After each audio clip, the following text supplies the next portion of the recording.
जगन्नाथ रथ यात्रा की कहानी। जगन्नाथ रथ यात्रा के पीछे एक दो नहीं बल्कि 3 लघु कथाएं प्रचलित हैं। तो चलिए एक एक करके इन कथाओं के बारे में जानते हैं। पहली कथा के अनुसार जब राजा इंद्रद्युम्न ने जगन्नाथ, बालभद्र और सुभद्रा की मूर्तियां बनवाईं तो रानी गुंडीचा ने मूर्तियां बनाते हुए मूर्तिकार विश्वकर्मा और मूर्तियों को देख लिया, जिसके चलते मूर्तियां अधूरी ही रह गईं। तब आकाशवाणी हुई कि भगवान इसी रूप में स्थापित होना चाहते हैं। इसके बाद राजा ने इन्हीं अधूरी मूर्तियों को मंदिर में स्थापित कर दिया। उस वक्त भी आकाशवाणी हुई कि भगवान जगन्नाथ साल में एक बार अपनी जन्मभूमि मथुरा जरूर आएंगे। स्कंद पुराण के उल्कल खंड के अनुसार राजा इंद्रद्युम्न ने आषाढ़ माह के शुक्ल पक्ष की द्वितीय तिथि को प्रभु के उनके जन्मभूमि जाने की व्यवस्था की।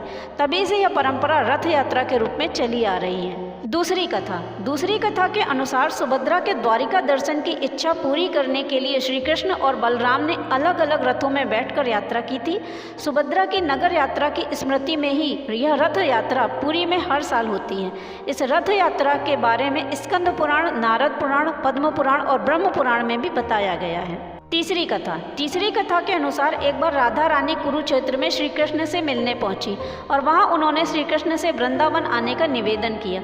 राधा रानी के निवेदन को स्वीकार करके एक दिन श्री कृष्ण अपने भाई बलराम और बहन सुभद्रा के साथ वृंदावन के द्वार पहुंचे तो राधा रानी गोपियों और वृंदावन वासियों को इतनी खुशी हुई कि उन्होंने तीनों को रथ पर विराजमान करके उसके घोड़े को हटाकर उस रथ को खुद अपने हाथों से खींचकर नगर का भ्रमण कराया।